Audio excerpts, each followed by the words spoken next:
here with no one less. Today we are here with no one less than Professor Johan Sundberg and Dr. Filipa Lã. I believe you already know them, but we have some formal presentations here. So we have Dr. Professor Johan Sundberg from Sweden. I'd like to start with a small question, Dr. Johan. We have a huge doubt on how to pronounce your name. Is it Sundberg or is it Sundberg? Or Soundberg. Yeah, you could also Sundberg, we say in Sweden, Sundberg, with jot in the end, but it's free. I'm not privileged with having the same pronunciation internationally. So I take it all. Okay, thank you. And also the same problem with Dr. Filipa Lã, because many people around the world doesn't have this Lã sound. No, it's the Portuguese nasalization of the vowel lã, and means wool, translated to English. And actually, my family was connected to the wool factory and the transformation of wool. So I think the name came from there. Okay, so we have the important questions already solved. Let's start with our program with this first UNED VoiceLab Live. And so I'd like to ask you, my special guests, to just give us a small introduction of yourselves, of your work. Let's start with Dr. Filipa. Oh, I was going to say, let's start with Professor Sundberg. Ladies first, ladies first. Well, okay. Well,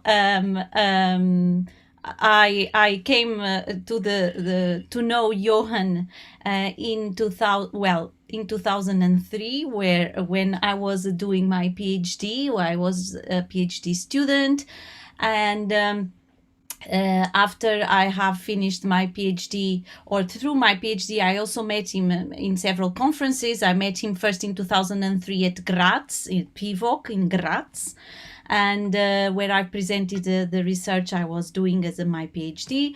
And then later on in 2005, I think there was a York conference organized by Professor David Howard, and Johan came with one of, in that time, a PhD student that did a research very interesting on music theater.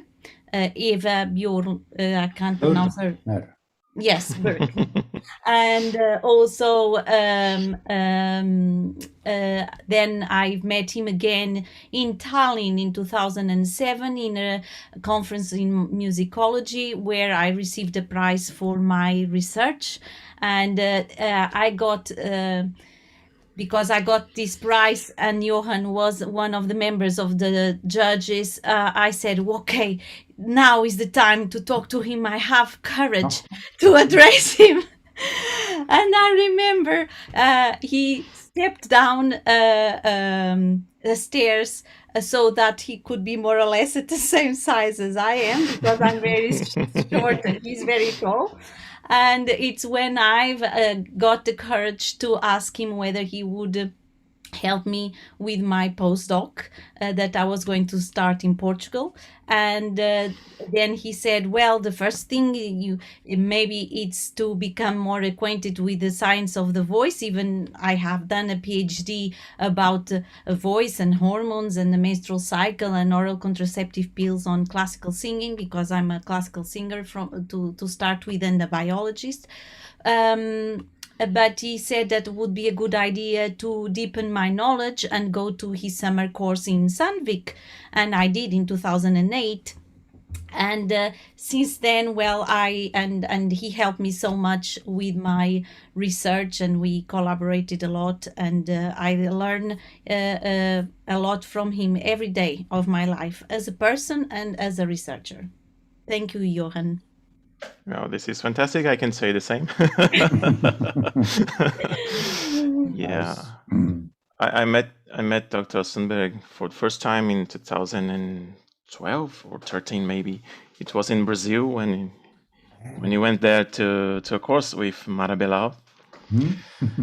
Yeah. After that, I attended maybe 3 courses from from you, and then I went to Sandvik as well in 2017 and met Filipa, and the rest is history. Okay, so we have here one of the most legendary voice scientists in the world, and this is only truth. And Dr. Johan Sundberg, please talk just a little bit about your career, because if you talk a lot about it, we'll stay on that for many hours. Okay. Maybe you could start from how you arrived into the world of voice science, because I know you are an organist to start with. Yes, my background is the organ. And so I was obsessed with organs. And then I was studying musicology, and my task was to write about an organ builder, an amateur organ builder. And then I came into contact with the literature, which at that time was rather esoteric. And it was moonshine, and it was silver, and there was rattling leaves and so on. That was belonged to the classical descriptions of organ timbre. So I thought that this doesn't look really serious. And then I came into contact with Gunnar Fant, who was the leader of the speech transmission laboratory at KTH. And I talked him into supporting me with allowing me to measure the organ, the timbre of organ pipes, spectrum of organ pipes. And I did that, and then I continued and made my doctor's dissertation about the acoustics of organ pipes, open flue organ pipes. And then after that, in '66, then I had become so closely acquainted and met so many lovely people at the department. So I decided that I will leave the organ as a research object and go to something more close to speech transmission. And that was voice transmission and voice production. That was also on the repertoire of the lab. So I applied for money, and then I got support, a grant for starting my research in the mysteries of the voice, of the singing voice as a musical instrument. So that was that, and I started, actually Gunnar Fant allowed me 1 year to apply, and that was then 67 to 68, and 68, in the fall of 67, I got the grant, and then I could start my research on my own in 68. So it is a long time ago, before anybody of you were born. Well, and that is marvelous how you kept doing so much contributions to voice science through all these years, with so many publications and so many important findings. I and remember so many nice collaborators at the lab. I mean, they were very significant to my learning the task, the area. So could you tell us more about how you came across the Singers Formant cluster in 1971, I think? Yeah, that was a very dramatic. That was a real-time spectrum analyzer in the 60s, 68, 67 something. And I played a recording on a tape recorder, wheel-to-wheel tape recorder of Jussi Björling. And then I looked at the display, and I saw that as soon as the orchestra was accompanying his, when he was singing with the orchestra, was a peak in the spectrum envelope at high frequencies. That was the first time I saw it. And then I pursued that kind of analysis and saw that it was a common denominator of all male opera singers, actually, that they always sing with a strong component of partials near the 2500 to 3500 hertz. So that was very important, and actually it had been observed also in the 30s by Bartholomew and published in the Acoustical Society of America. And I developed and tried to explain how it came to be and what its origin was. And that I was spending some decade of years in order to find that out. So all peaks in that region in the spectrum correspond to a singer's Formant cluster? No, they must be exceptionally high. It must be a prominent peak. It's not a regular peak that everybody has or almost everybody has in the voice, but it must be a prominent peak. So it is that is important. And I actually did publish a paper on how to measure its amplitude, and it is in the Journal of Voice.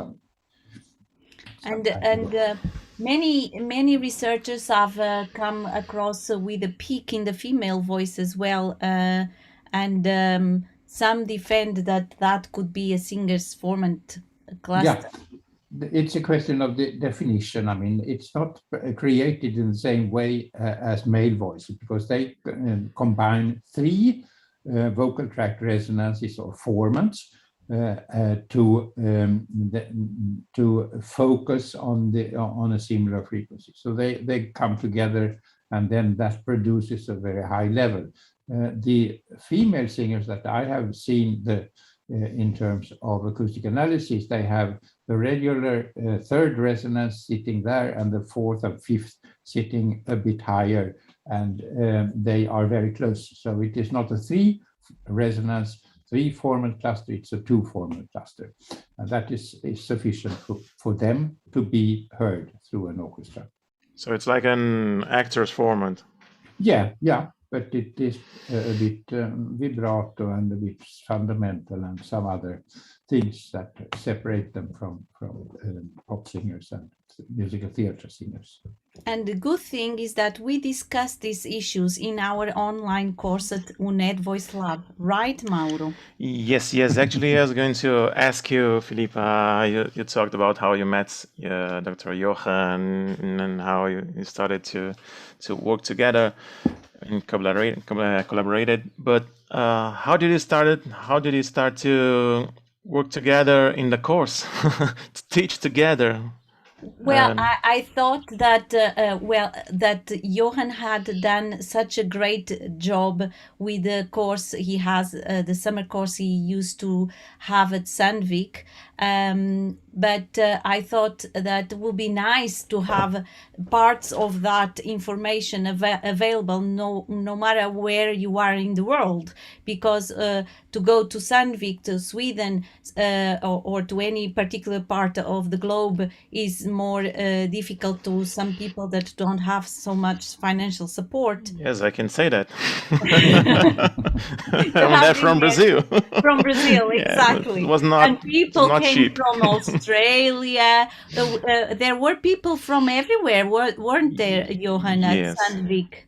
Australia, Brazil. That was from all over the world, actually. Spain, yes, from all over the world. But as a PhD student, I didn't have access to these courses because at that time there were no courses like this. Sandvik started in 2007. I finished my PhD in 2006, and I thought, okay, if I was a PhD student again and I could go back, what would I change? And then I think, I would make my life much easier, and I would go to a course where I could learn from the most brilliant teachers, and then is how I came with this idea of putting together an online course with Johan, with Steen, with Svante Granqvist, with Brian Gill and others, that we have in our course that is available in 3 languages, in English, in Spanish, and in Portuguese. So don't miss it. The registration is open until December, I think. The course runs from January to July. Every week there will be a different topic. You will have to do some tasks to get your hands on into technology, into the concepts of acoustics that we teach, etc. And there are forums to communicate doubts with the teachers, and also an online meeting with the teachers of the course. So don't miss it. Yes. Actually, we have a link prepared here. So, of course, you may just scan this. Where are you? This QR code here. Yes. So we have this art here to talk about, and this pedagogy and technology and voice and science course. It's an online course, as you mentioned, with yourself, Filipa, Johan Sundberg.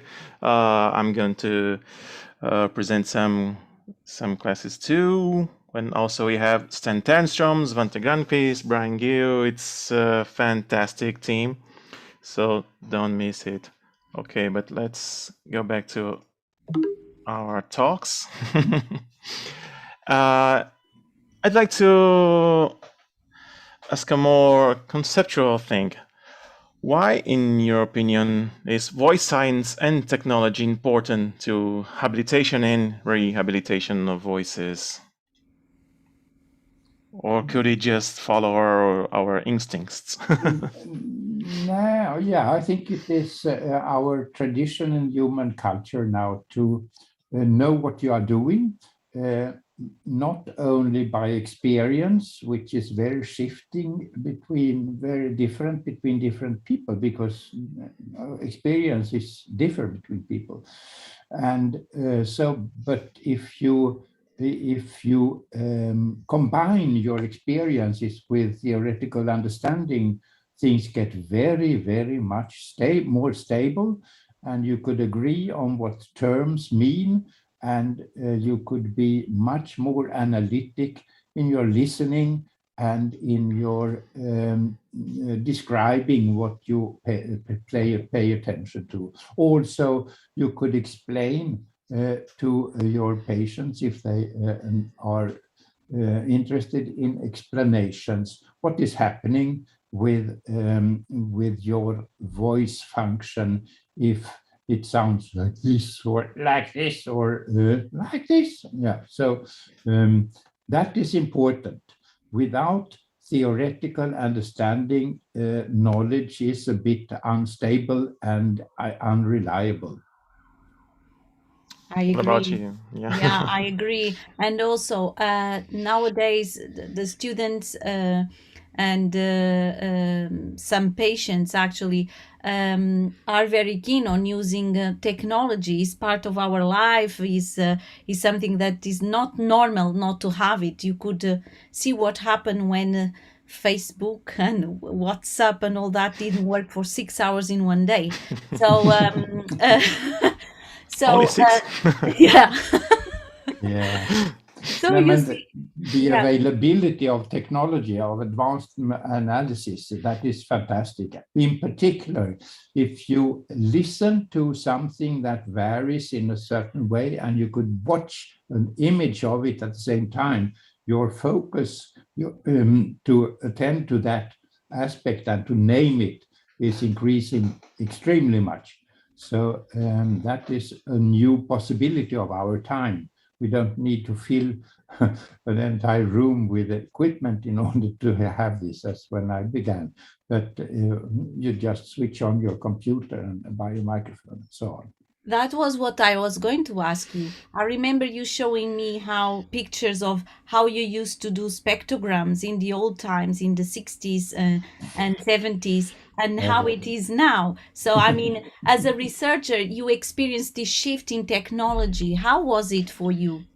It was very cumbersome. So you made a recording in the anechoic room where everybody feels very unhappy because you don't have any sound from the walls or ceiling and roof. And then you cut the tape for the vowel.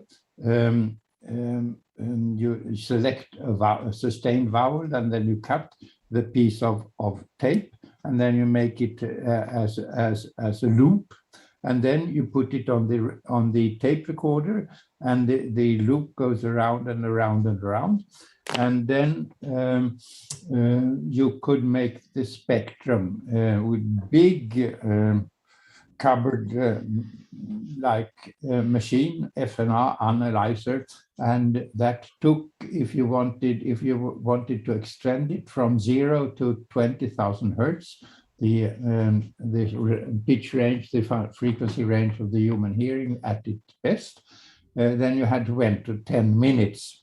So the loop was circulating on the tape recorder, and you were just waiting.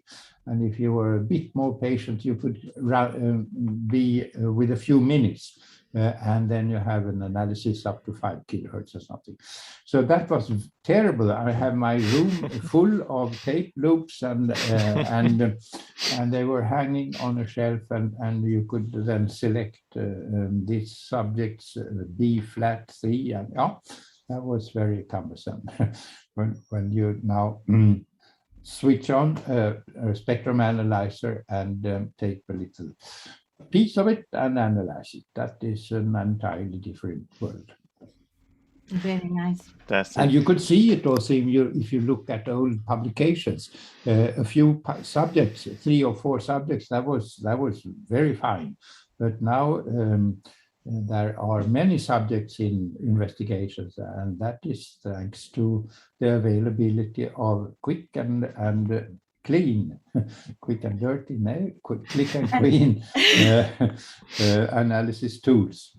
And I also would like to ask you that a question, Mauro, if you allow me, you dedicated many of your research to focus on the source and not so much, or maybe you have also done many publications on the acoustics, on the acoustical signal. But from these two kind of sources of information, what do you think is most informative to a teacher of singing, a logoped, phonoaudiologist, a vocalogist, as we call it now? I think that most of the times when you get problems with your voice, it sits in the vocal folds and not in the formants. You could have bad habits like speaking with a retracted tongue tip or a retracted, this is a retracted tongue tip, and this is a retracted pharynx. So that is articulation problems, and you could solve those. But it is more subtle when you get bad habits with handling your vocal folds. And speak like this, like that, that kind of function which is related, which is caused by the functioning of the vocal folds. So you need to feel where they are in the body. You need to get them to obey your desires and your needs when you speak and when you perform and when you sing. Amazing. And just one other curiosity. Are you a singer as well? Or were you a singer? Yes. That was an onset that was quite unexpected, but very important. I came to Uppsala. I was an organ fan, as I said before, and I asked the organist there in the Cathedral of Uppsala if I could practice on some of his organs. No, you can't do that because we have so many services here, he said, but you could begin with a choir. And I didn't have the courage to say, well, I'm sorry, I never sung before. So I said, aha. And then I entered the choir at the Uppsala Cathedral, and found that that was quite pleasant. And then I started to take singing lessons, and then that became a very important component of my life. Fantastic. Because I couldn't practice on organs in Uppsala. Well, and according to this experience, and of course your investigation experience, and this is for both Filipa and Johan, from a point of view of a singer, what's the aspect of the vocal performance is the most difficult to develop? What do you think? One thing is that when you go to difficult things, you strain relevant and also irrelevant muscles. So typically when you go to high pitches and loud, you get to over squeeze your larynx, and then you get into pressed phonation, and that is taxing, and you could of course. And then that is then building a technique that belongs to the building of a technique that allows you to do what you desire to do. And the voice is not taking command over how it sounds, but you are the dictator of your voice. And then if you develop your sense of music and poetry, your sense will ask you to change the voice quality, the pitch, the loudness, and everything in according to the music and the poetry or the lyrics. That is something that is a big step for many singers. They build a nice instrument, it sounds nice, but you could hear that they don't mean a thing with what their singing is doing. They don't care about the song or the music or what is happening in the text. So that is a big step. And yeah, you need to develop a different skill, I think. It's not enough to be a master of your voice. It also to understand the music and the lyrics. And being expressive. And Yeah, I would add to that in order to be able to put all those components together, you have to be a master of your brain, because being on stage can be very taxing if you are not if you don't believe in yourself, if you don't have high self-esteem, if you don't have someone that could help you develop mental skills to cope with the anxiety, with the doubts, with thinking about what the others will think. And it's like a bit like athletes of in a competition. I think 2 days ago or 1 day ago, it was the World Day for Mental Health, and on the news there was something about the importance of being healthy mentally, and how difficult sometimes is to be healthy mentally or mentally healthy when your responsibilities of achievement are so big, so high. For example, the very known American gymnastic that gave up of the Olympic Games because she was not mentally well. So a singer must be mentally well in order to be able to be a master of her voice and of her expressivity. If you are not, then there's nothing you can do on stage rather than suffering. And that sometimes happens to very good singers that cannot go through a brilliant career because they didn't have anybody to help them to be well mentally with their health. To master the situation, and sometimes I think the assuming the role of the performers is for some people, they are totally ruined. They are very nervous before, and then it is as if they took on a beautiful coat and then they go to the podium and sing perfectly because they are full of eagerness to tell the audience important things emotionally. And that is a very important skill, to be able to find that coat, emotional coat, the expressiveness coat. And that I think is also why we should, the ones that concern about voice and performance, either with the speech or singing, it's good to work in an interdisciplinary way. I can say, Johan, that you have been working with teachers of singing, with ENTs, with engineers. I mean, you have built lots of collaborations with different people, with psychologists. I mean, you have a wonderful work together with Klaus Scherer on expressivity in singing, and I would say that singers benefit from that interdisciplinarity as much as ENTs, as much as researchers. How do you see that? Could you build up such knowledge that you have come with across through all these years without working in an interdisciplinary way? That is, of course, extremely important in order to expand your horizon, to have the privilege of being able to work with people from other disciplines. And then if you look at sciences in general, this is often what happens, that a scientist starts to cooperate with the scientists in a different field, and then they sort of produce new things that weren't there before because the combination is new. Yeah, no, that's true.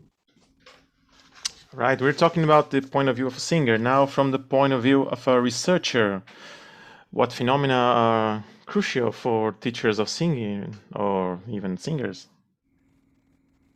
Yeah, I think the voice source, the function of the vocal folds, is a key thing, because you must get to the ability to control what you are doing there, and do it automatically when you have trained. Then it should be a second nature of you to do like this when this, in this condition appears. So, because as I said, the voice source, the functioning of the vocal fold mechanism, is crucial to your vocal health, and it is very expressive. It is a very strong expressive tool, along with other sides. But the vocal fold function is quite important. Yeah. So I did a study of that rather recently, where I asked singers to sing a rising scale on A in 11 different moods, emotional moods, and then we had a listening test about what mood these scales were representing, and the detailed label of the mood was not so easy to detect, but the type of emotion, that was easy to detect. Is it upset, or is it peaceful, or is it active, or is it passive, or something like that? So we have, and that most of these things actually derive from, at least very many aspects of this derives from the functioning, how you treat your vocal fold function. You can do it like this, and you can do like this, and it sound a bit scared. And you could be aggressive, and you could be lovely. You have all kinds of possibilities to vary your voice. And we get the code from listening to other voices and to seeing them, and to combine the expressivity of what we take in our perception. Yes, sorry, please. No, I was going to say that I agree that the voice source is so important, and that we, Mauro and I, just got a paper accepted in Musica Ciencia about the menopause and effects on singers. And one of the most striking results of that systematic review to me was that if you exercise your voice, your vocal folds, in earlier ages and carry on exercising, the transition into in menopause, it's much easier because you kept regular practice of your instrument. So practicing, it's a key factor for vocal health as well. But I am quite fascinated, and I allow me to share this with all of you about this non-stop going on debate on registers and on the differences between resonances of the vocal tract and formant frequencies. And it's a bit of a mess sometimes when we read the literature. So, Johan, could you tell us about a bit more about your vision on what are registers on one hand? So, one question, and the other would be, what's the difference between the resonances of the vocal tract and formant frequencies? Yeah, yeah, registers, it is refers to the functioning of the vocal folds, and you control it by your breath pressure, how strong you want the sound to be, and also about adjustment in the vocal fold system itself. So if you are in chest register or modal register, as you also call it, then you have rather thick vocal folds like this.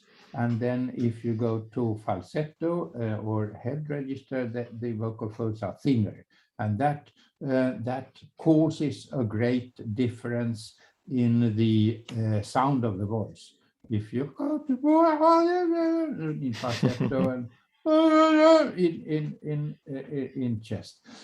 So that is a question. Now, the problem is that I don't know what to do when there is no really audible transition between one register and the other. So it seems that the register evaporated the female singers because you can't tell if they are in this or that register. But with amateur, it is very easy because then there is a huge difference. And this difference is because of the fixing of the muscles in the vocal folds. So that is about registers. So you would say that is a laryngeal phenomena that has nothing to do with the acoustics of the vocal tract. No, you could make the vocal tract acoustics to disturb the vocal fold function. As when you have register breaks, for instance. But when you have learned how to avoid those, then it is a purely glottal. It is purely vocal fold function. And then the second thing was the vocal tract resonances. Yeah, the vocal tract is a resonator as all other tubes and mechanical things. Yeah, you have, as soon as you make a little tube, you get a pitch from the response of a clap, and that is also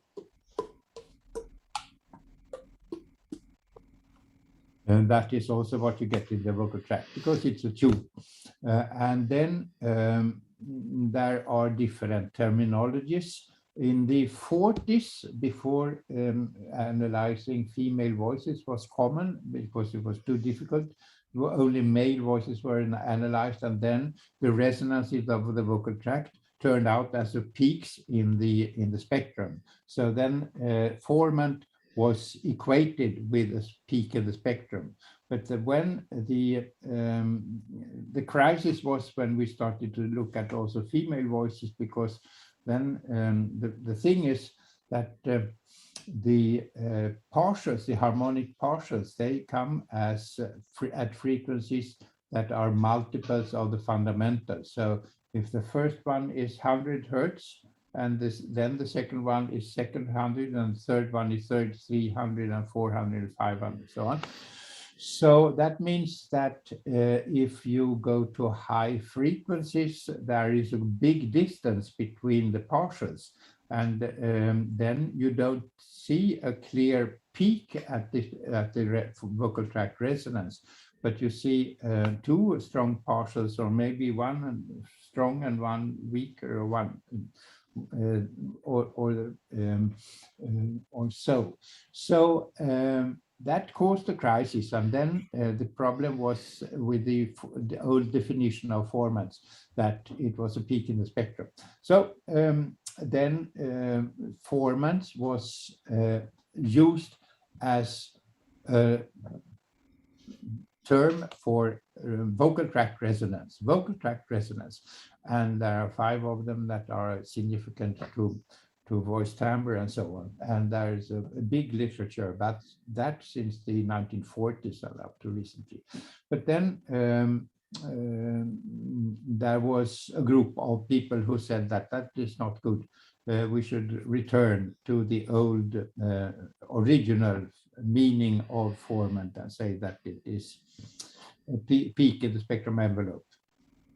And some people use that as in that meaning of the term formant, and others stay with the meaning that it is a vocal tract resonance. Different things. So you need to watch out not to use. So when we write articles now, we say you must state that I mean vocal tract resonance. The formant terms is here used for as an equivalent to the vocal tract resonance, or it is a spectrum peak. Okay. So it's a matter of choice now. Yeah, it is a nice choice, and I mean, yes. Well, I remember that there was also a confusion between the contact quotient and the closed quotient, and then there were some papers about it when we wrote it ourselves, that it's quite a different event. The contacting of the vocal folds, the time of contacting of the vocal folds is one thing, and the time that the glottis is closed is another thing, because you could build up some more explanation on that. You could have the vocal folds. You could have the vocal folds collide, and then you have a contact between them, and or you could have them just approach, and then there is no closed quotient, or you could have a partly closure, leaving a little gap in the middle or in the posterior part of the vocal folds, and then it causes a different situation. So contact is as soon as they meet, wherever they meet, and closed, that is when they close the passage for the air and say stop, no air will pass here. Good to know. Okay.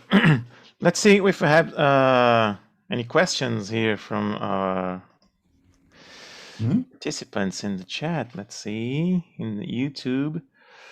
It's a pleasure being here. Hello, very good. The word is smaller. Okay, no questions up to now. So if you have any questions, please post them on our chat in the YouTube. For you, for example, Mauro, what is the most burning question in voice science that you would like to see answered? Because you come from commercial contemporary music, so rock and pop, and the world of distortions. So anything to add there? Okay, we have many burning questions Actually, the most you study, the more questions you have. It's kind of frustrating to study. So, but I'm not going to ask anything related to distortions. Kind of. So you're talking about how the vocal tract could impact on the vocal fold vibration.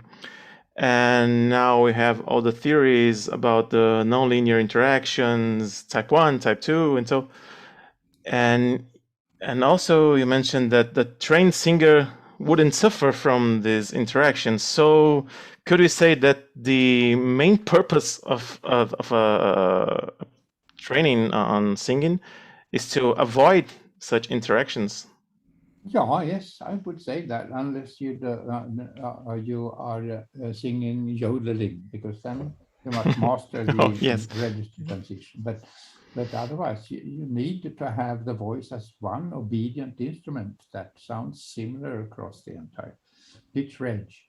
And that means then that you need to be the master of the vocal folds, and they should not go their own way. But you could also, as we are now doing, and as other people have been doing before us, have increase the risk of voice breaks by phonating into a long tube. And then there is a lot of air that is attacking the vocal folds. So then the risk of voice breaks is immense. Almost everybody gets voice breaks in that if they ugly sound a glide tone through a long tube. And many singers get very insulted to see that. Why did this happen? Because, but it always happened, always with everybody. So that is a question of the interaction between the resonator system and the vocal fold vibration, type 2. The vocal folds, most people, almost everybody, goes on strike and say, I refuse, or actually there are two of them, we refuse to vibrate at this frequency under these conditions. They stop. And then you go, then they come back at a little higher pitch. So there are dropouts. And that is a very fascinating aspect of register breaks, I think. And how about you, Filipa? What's your burning question? Well, I have so many burning questions.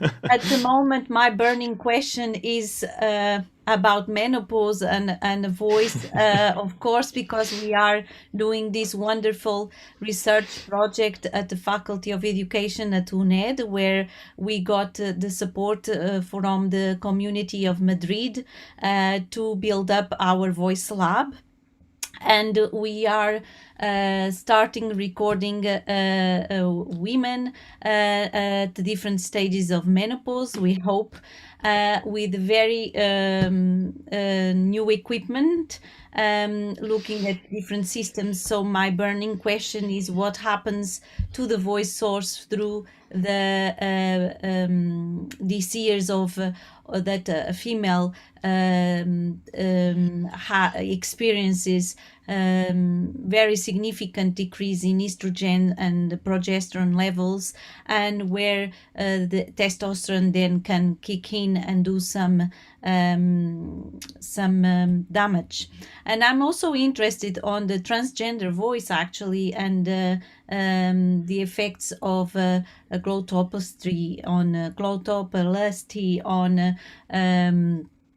on the vocal folds, and how pliable they become and after the surgery as compared to before and all that. But I do not have answers yet, I'm afraid. COVID was very bad because we could not record people, unfortunately, because of the way the virus is transmitted through the aerosols. But hopefully now, with so many population vaccinated in Spain and in Europe in general, we will have a chance to do that. So follow us, and you can see more information about the project at unedvoicelab.com. It's our website. Visit it. Yes, it is. It is. Well, would you like to give some final message, final considerations? Well, I think we are sitting in a very fortunate period of development with so much possibilities and so strong possibilities of detailed analysis of what we hear. And that has the potential of developing the description and the understanding of the voice, which is one of the most important means we have to make ourselves understood to other people. So the voice is important, and the possibilities to understand how it works and how to make it work like as we want is increasing in pace with the technological development. And after all these years researching and studying voice, what's your burning question on voice? Yeah, that is the voice source, how to control it and how to analyze it. There have been a lot of effort in building theoretical models, computerized models of the vocal folds to see what happens when you change them, change their properties. And to complement that with measuring the voice source is a fascinating and very interesting task, I think, for today and for tomorrow. Wonderful. So to go from models to the real life. Yeah, Yes. check if you could find what the predictions are. What are the predictions of the model? Could you observe them in real life? That is a key. And more on a female voice source. Yeah, I love it. Yeah, yes. And outside the classical world, please. Yeah. I mean, much has been. Yeah, I was just meeting a guy who were talking, giving a presentation in a evening seminar on register, and he complained that there was no research on register, and that is of course wrong, because there have been lots of research on register, but it is not available to the practitioners, and that is then something that is also a very interesting and promising challenge for today. And we will keep coming back on our lives with you, Johan, and with other people. Mauro, can you tell us a bit what is coming ahead of us? Yes, The yes, of next course. live of the UNED VoiceLab and our course, online course. We're going to have a few guests for our lives. So the second live of our series is going to be with Dr. Brian Gill. It's fantastic, and after that we have some other, but let's reveal them to the world. Yes, the time comes. Right. I just must say that Brian is a wonderful practitioner. He's a wonderful voice teacher with a very much knowledge on how the voice works and voice science, with very good results through his approach. So don't miss us on the next live. And I would like to thank Professor Johan Sundberg for your generosity, your time, and all the knowledge you share with us, either through your books. Can you tell us how many translations of your book there are? Because I know there is the English one, the Portuguese one, the German one. Do I miss someone? The Swedish, that is the Swedish original. and Japanese, so it will be five. The word needs a Spanish translation, then. No, that is still missing. Still to come. Yes. No, so I'm the one who'd like to thank you both. It was a huge pleasure to talk to you. It was like a dream come true for a young researcher. And thank you so much for your time, for being here, and for answering everything. And welcome into the family of voice research. Thank you so much. Thank you, Filipa. My pleasure. You deserve it. Oh, okay, so we are reaching the end of our conversation. And we return with our lives on 7th November with Brian Yu. Hope to see all of you here again. Look forward for that. Thank you so much.